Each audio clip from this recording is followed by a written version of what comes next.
இன்னைக்கு ஐயனார் துணை சீரியல்ல சோழன் அவர் ஓனர்கிட்ட பணம் கேட்டுக்கிட்டே இருப்பான். அப்போ அவர் சொல்லுவாரு, "இங்க பாரு சோழா, என்கிட்டலாம் நீ கேட்குற அளவுக்கு அந்த அளவுக்கு பெரிய தொகை என்கிட்ட கிடையாது. சொன்னா புரிஞ்சுக்கடா" அப்படின்னு சொல்லி சொல்லுவாரு. உடனே சோழன் சொல்லுவான், "உங்ககிட்ட இல்லைன்னா வேற யாருக்கிட்டயாவது எனக்கு வாங்கி குடுங்கண்ணா" அப்படின்னு சொல்லி கேட்பான். "என்னை நம்பி யாருடா அவ்வளோ பெரிய தொகைய குடுப்பாங்க?" அப்படின்னு சொல்லி கேட்கும்போது நிலா வந்து என் கூட சேரணுங்கிறதுக்காக ஹாஸ்பிட்டல்ல நான் வந்து இருக்கிற மாதிரி நடிக்கலாம் வச்சீங்க. அதனால தான் இப்ப என் கூட வந்து அவ கல்யாணம் முடிச்சு சேர்ந்து வாழ்றா. அதுக்கு எல்லாம் காரணம் நீங்க தானே.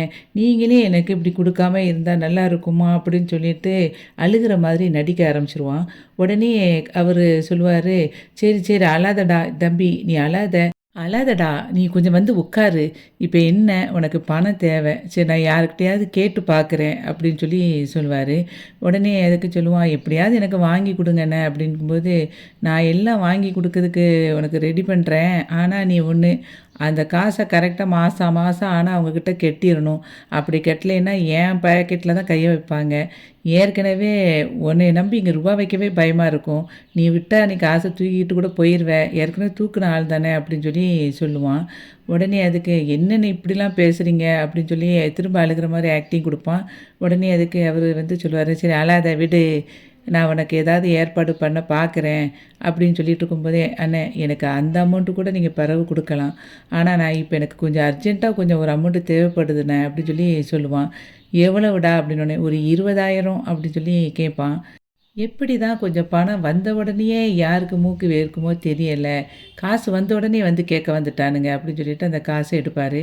அத குடுத்துட்டு ரூ. 19,500 இதில இருக்கு. இப்ப இத வச்சுக்கோ அப்படின்னு சொல்லி குடுப்பாரு. அண்ணே உங்க பாக்கெட்ல ஏற்கனவே ஒரு 500 இருக்குல்ல. அதையும் சேர்த்து குடுத்துட்டீங்கன்னா ரவுண்டா 20,000 ஆயிரும்ல அப்படின்னு சொல்லி சொல்லுவான். உடனே அப்படியே ஒரு மாதிரி பார்ப்பாரு. பார்த்துட்டு இந்தா அப்படின்னு சொல்லி குடுத்தோனே, ரொம்ப தேங்க்ஸ்ண்ணே அப்படின்னு சொல்லிட்டு அவன் கிளம்பி போயிருவான். அப்ப அவரு ஓனர் வந்து சொல்லுவாரு, இந்த பாரு ஒரு 20,000க்கு வடையும், காஃபியும் குடிச்சவன் நானா தான் இருப்பேன் அப்படின்னு சொல்லிட்டு புலம்பிட்டு இருப்பாரு. வீட்ல பாண்டி, பல்லவன், சேரன் 3 பேரும் மொபைல் பார்த்துட்ருப்பாங்க. அங்கேருந்து நிலா வருவா. சேரன், "நிலா காஃபி வேணுமாம்மா?" அப்படின்னு சொல்லி கேட்பான். "இல்லண்ணா நான் இப்ப தான் குடிச்சிட்டு வந்தேன். எனக்கு வேண்டாம். நீங்க உட்காருங்க." அப்படின்னு சொல்லிட்டு அவ போய் உட்காருவா. அப்போ கேட்பா, "என்ன நீங்க எல்லாரும் சீக்கிரம் வந்துட்டீங்க?" அப்படின்னு சொல்லி கேட்கும்போது, சேரன் சொல்லுவான், "எனக்கு வேலை இல்லம்மா. இன்னைக்கு கொஞ்சம் சீக்கிரம் முடிஞ்சுட்டு, அதான் வந்துட்டேன்." அப்படிம்பான். பாண்டியும், "எப்ப பார்த்தாலும் வேலை பார்த்துட்டே இருக்க முடியுமா? அதான் கொஞ்சம் வந்து ஒரு ரிலாக்ஸ் ஆகிட்டு போவோன்ட்டு வந்தேன்." அப்படிம்பான். "அப்படியா?" அப்படின்னு சொல்லிட்டு நிலா கேட்பா, "சோழன் இன்னும் வரலையா? எனக்கு அவரு நடவடிக்கையே எனக்கு ஏதோ விசித்திரமா இருக்கு. உங்கள்கிட்ட ஏதாவது ஃபோன் பண்ணி சொன்னாரா?" அப்படின்னு சொல்லி கேட்பான். "இல்லையேப்பா, எனக்கு எதுவும் ஃபோன் பண்ணலையே. ஏன் என்ன ப்ராப்ளமா?" அப்படின்னு சொல்லி கேட்பான் சேரன். "இல்லண்ணே, அவரோட நடவடிக்கையே வித்தியாசமா இருக்கு. எப்பவுமே அவருக்கு நான் ஃபோன் பண்ணா என்கிட்ட எடுத்து பேசிருவாரு. காலையிலேயே நான் ஃபோன் பண்ணேன். ஃபோன் பண்ணும்போதுமே நான் வேலையா இருக்கேன்னு சொல்லி சொன்னாரு. ஆனா, அதுக்கப்புறம் எப்பவுமே எனக்கு கால் பண்ணி பேசிருவாரு. இன்ன வரைக்கும் என்கிட்ட பேசவே இல்ல. அதான் கேட்டேன்." அப்படின்னு சொல்லும்போது, "ஏதாவது வேலையா இருந்திருப்பான்ப்பா. உடனே பழைய மாதிரிலாம் அவன் இப்ப இருக்க மாட்டான்." அப்படின்னு சொல்லி சொல்லுவான். "இல்லண்ணே, அவரு டிஃபரெண்ட்டா எனக்கு ஃபீல் ஆகுது. அதனால தான் நான் சொன்னேன். உங்களுக்கு எதுவும் தெரியுமா?" அப்படின்னு சொல்லி கேட்டேன். சேரன் சொல்லுவான், "அவன் ஏதாவது டிரைவிங்கில இருந்திருப்பான்ப்பா" அப்படின்னு. "அப்படிலாம் இல்ல. நான் டிரைவிங்கில இருந்தாலும் நான் டிரைவிங்கில இருக்கேன்" அப்படின்னு சொல்லி சொல்லிருவாரு. ஆனா, அவரு எதுவுமே சொல்லவே இல்ல. "அதான் டவுட்டா இருக்கு" அப்படின்னு சொல்லிட்டே இருக்கும்போதே, பாண்டி சொல்லுவான், "அதெல்லாம் ஒண்ணும் பிரச்சனை இல்லைங்க. அவன்லாம் எங்கேயும் போயிருக்க மாட்டான். ஏதாவது வேலையா தான் போயிருப்பான்" அப்படின்னு அவன் வாலண்டியரா சொல்லுவான். உடனே பாண்டி அப்படியே பார்ப்பா. பார்த்துட்டு, "உங்களுக்கு இந்த திருட்டுத்தனத்தில எதுவும் சம்மந்தம் இருக்கோ?" அப்படின்னு சொல்லி கேட்பா. "ஐயய்யோ! அப்படிலாம் இல்லைங்க. எனக்கு எந்த பிரச்சனையும் தெரியாது" அப்படின்னு அவன் சொல்லுவான். "இல்லையே! அவரு எப்பவும் பேசிக்கிட்டே இருக்கிற ஆளு இன்னைக்கு பேசல. நீங்க எப்பவும் பேசாத ஆள் இன்னைக்கு வாலண்டியரா வந்து பேசுறீங்களே! அதான் எனக்கு சந்தேகமா இருக்கு. உங்களுக்கு எதுவும் தெரியுமோ? உங்ககிட்ட அவரு எதுவும் சொல்லியிருக்காரோ?" அப்படின்னு சொல்லி கேட்பா. உடனே அதுக்கு அவன் சொல்லுவான், "ஐயய்ய! எனக்கு அப்பலாம் ஒண்ணும் தெரியாதுங்க." அப்படின்ட்டு சாவிய எடுத்துட்டு, "எனக்கு கடையில வேலை இருக்கு. நான் போயிட்டு வரேன்னு" சொல்லிட்டு கிளம்பி போயிருவான். இல்ல பல்லவன பார்த்து கேட்பா, "ஏன்டா உனக்கு எதுவும் தெரியுமா? அல்லது இந்த திருட்டுத்தனத்தில உனக்கு எதுவும் சம்மந்தம் இருக்கா?" அப்படின்னு கேட்கும்போது, "ஐய்யய்யோ! எனக்கெல்லாம் ஒண்ணும் தெரியாது நீ. நானே இத பாருங்க மொபைல்ல விளையாண்டுட்டு இருக்கேன். எனக்கு எதுவும் தெரியாது." அப்படின்னு அவன் சொல்லிருவான். சொல்லிட்டு அப்படியே அவள பார்ப்பான். சோழன் நேரா அந்த ஹவுஸ் ஓனர்ட்ட போயி அந்த அட்வான்ஸ கொண்டு குடுப்பான். "சார் இத டோக்கன் அட்வான்ஸா வச்சுக்கோங்க. இதில 20,000 இருக்கு." அப்படின்னு சொல்லும்போது அவரு கேட்பாரு, "எப்பா இந்த வீட்டுக்கு வந்து நீங்க 2 பேர் மட்டும் தான் வருவீங்க. மத்தபடி உங்க ஃபேமிலியில உள்ளவங்கலாம் வரமாட்டாங்கல்ல?" அப்படின்னு சொல்லி கேட்பாரு. "இல்ல சார் நாங்க 2 பேர் தான். அவங்க எப்பமாவது தான் வருவாங்க." அப்படின்னு அவன் சொல்லுவான். உடனே அவர் சொல்லுவாரு, "இல்ல தண்ணி ப்ராப்ளமா வரும். அப்பார்ட்மெண்ட் ஹவுஸ்ல அது மாரி அடிக்கடி தேவையில்லாம சத்தம் போட்டா அடுத்தவங்கள டிஸ்டர்ப் பண்ணக்கூடாது. அதுக்காக தான் சொல்றேன். நீங்க வந்து எப்பனாலும் ஃபுல் அமௌண்ட்ட குடுத்துட்டு இந்த வீட்ல வந்து இருந்துக்கலாம்." அப்படின்னு சொல்லிருவாரு. அப்போ சோழன் சொல்லுவான், "சார் கொஞ்சம் அந்த டூலெட் போர்ட மட்டும் எடுத்துறீங்களா? ஏன்னா எங்களுக்கு இந்த வீடு எங்களுக்கு வேணும். வேற யாரும் கேட்டா குடுத்துறக்கூடாது." அப்படின்னோனே, "வாங்க இப்பமே எடுத்துருந்தேன்." அப்படின்னு சொல்லிட்டு அவன் முன்னாடியே அத எடுத்து போட்டுருவாரு அந்த ஹவுஸ் ஓனரு. வானதி வந்து அந்த கிளினிக்ல இருக்கிற டாக்டர்ட்ட போய் பேச போவா. அப்போ அவரு "என்ன வானதி வந்திருக்கீங்க?" அப்படின்னோனே, "இல்ல டாக்டர் இங்க யாரும் பேஷண்ட் இல்லைன்னோனே தான் நான் வந்தேன். சும்மா தான் உங்ககிட்ட பேசிட்டு போலான்னு வந்தேன்னோனே, "சரி உட்காருங்க. உங்களுக்கு ஏதாவது டீ சொல்லட்டா?" அப்படின்னு சொல்லிட்டு டீ ஆர்டர் போட்டு வைப்பாரு. 2 பேரும் டீய குடிச்சுக்கிட்டே இப்ப பேசிட்டு இருக்கும்போது, அவ கேட்பா, "உங்க ஃபேமிலியே எல்லாரும் டாக்டரா டாக்டர்?" அப்படின்னு சொல்லி கேட்பா. "இல்ல, இல்ல. எங்க ஃபேமிலிலலாம் எல்லாரும் டாக்டர் கிடையாது. நான் தான் ஃபர்ஸ்ட்டு டாக்டரு. எனக்கு சின்ன வயசுலேருந்தே டாக்டர் ஆகணும்னு ஆசை. எங்க அப்பா, அம்மா ஃபார்மர்ஸ் தான். நான் வந்து டாக்டருக்கு எப்படியும் படிச்சே ஆகணும்னு ஆசைப்பட்டேன். நான் சின்ன வயசுலேருந்தே எப்படியாவது டாக்டர் ஆகிரணும்னு ரொம்ப ஆசைப்பட்டேன். அதுக்காக கஷ்டப்பட்டு படிக்க ஆரம்பிச்சேன். ஆனாலும் சுத்தி இருக்கிறவங்க நம்மள வந்து டாக்டருக்கு படிக்க விட்டுருவாங்களா? "உங்களுக்கெல்லாம் இது தேவையா? இப்ப படிக்கணுமா?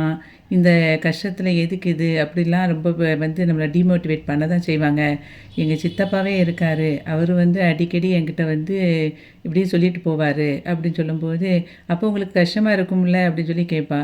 ஆமா. அவரு சொல்லும்போது தான் கூட கொஞ்சம் நான் அவரு போன பிறகு உட்காந்து புக் எடுத்து படிக்க ஆரம்பிச்சுருவேன். நம்ம எப்படியாவது டாக்டர் ஆகணும்னு வெறி அப்பதான் எனக்கு வரும் அப்படின்னு சொல்லி அவரு சொல்லுவாரு. உடனே வானதி சொல்லுவா, "அப்படியா? என்னையெல்லாம் யாராவது உன்னால இது முடியாதுன்னு சொன்னா, நான் அப்படியே உடைஞ்சு அப்படி போயிருவேன். நானும் அத நம்பிருவேன். நமக்கு இவ்வளதான் போல அப்படின்னு நினைச்சுட்டு." பரவால்ல. நீங்கலாம் அப்படி இல்லாம இருக்கீங்களே! அப்படின்னு சொல்லிட்டு அவ சொல்லுவா. உடனே டாக்டர் சொல்லுவாரு, "ஆமா, நான் வந்து 12த்லேயும் ஸ்கூல் ஃபர்ஸ்ட்டு. அந்த மாதிரி படிக்க ஆரம்பிச்சேன். எப்படியாவது படிச்சு வந்து டாக்டர் ஆகணும்னு நெனச்சேன். இப்ப அதனால தான் இந்த சீட்ல வந்து இப்படி உட்காந்துருக்கேன்." அப்படின்னு அவர் சொல்லுவாரு. "நீங்க வந்து ரொம்ப கைராசன்ய டாக்டர்ன்னு எல்லாருமே சொல்றாங்கல்ல." அப்படின்னு அவ சொல்லுவா. "ஆமா, எனக்கு அத கேட்கும்போதே சந்தோஷமா இருக்கும். இப்ப என்கிட்ட வந்துட்டு போனவங்க என்னைய நம்பி வந்து பார்த்துட்டு அவங்களுக்கு சரியாயிட்டுன்னு சொல்லி சொல்லும்போது ரொம்ப சந்தோஷமா இருக்கும்." அப்படின்னு சொல்லுவாரு.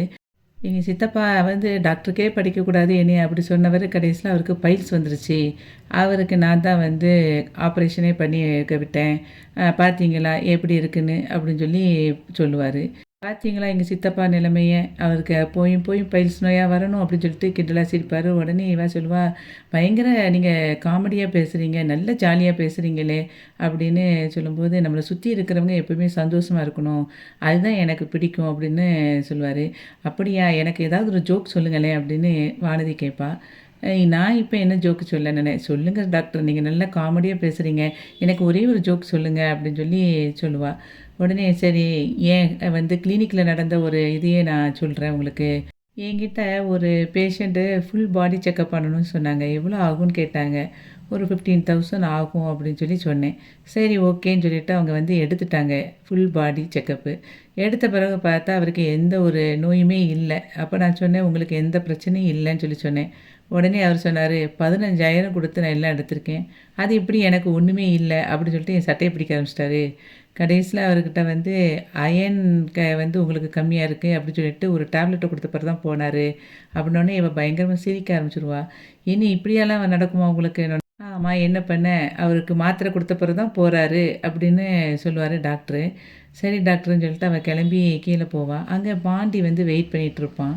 "என்ன பாண்டி அப்பவே வந்துட்டியா?" அப்படின்னு சொல்லி கேட்பா வானதி. "இல்ல நாங்க வந்து 1/4 மணி நேரம் ஆச்சு" அப்படின்னு சொல்லி சொல்லுவான். நான் இந்த டாக்டர போய் பார்க்க போனேன்னா, அவர்ட்ட பேசிட்டே இருந்தேன். டைம் போனதே தெரியல. இந்த டாக்டரு யார்கிட்டயும் ரொம்ப சாதாரணமா பேச மாட்டாரு, ஜாலியா இருக்க மாட்டாருன்னு நான் நெனச்சேன்ல பாண்டி. ஆனா, அவர் பயங்கர காமெடியா இருக்காரு. அவரு இப்போ ஒரு ஜோக்கு சொன்னாரு. "என்னம்மா சிரிப்பு வந்துச்சு தெரியுமா?" அப்படின்னு சொன்னோனே, "அப்படியா?" அப்படின்னு சொல்லி கேட்பான். அவர் சொன்ன ஜோக் உனக்கு சொல்றேனே அப்படின்னு சொல்லிட்டு, டாக்டர் சொன்ன விஷயத்த அப்படியே சொல்லிட்டு இவ சிரிப்பா. அவன் சிரிக்கவே மாட்டான். "இதுல ஒண்ணும் சிரிப்பு ஒண்ணும் வரலையே" அப்படின்னு சொல்லி சொல்லுவான் பாண்டி. அப்போ டாக்டர் சொன்ன மாதிரி அந்த விதத்துல எனக்கு சொல்ல தெரியல.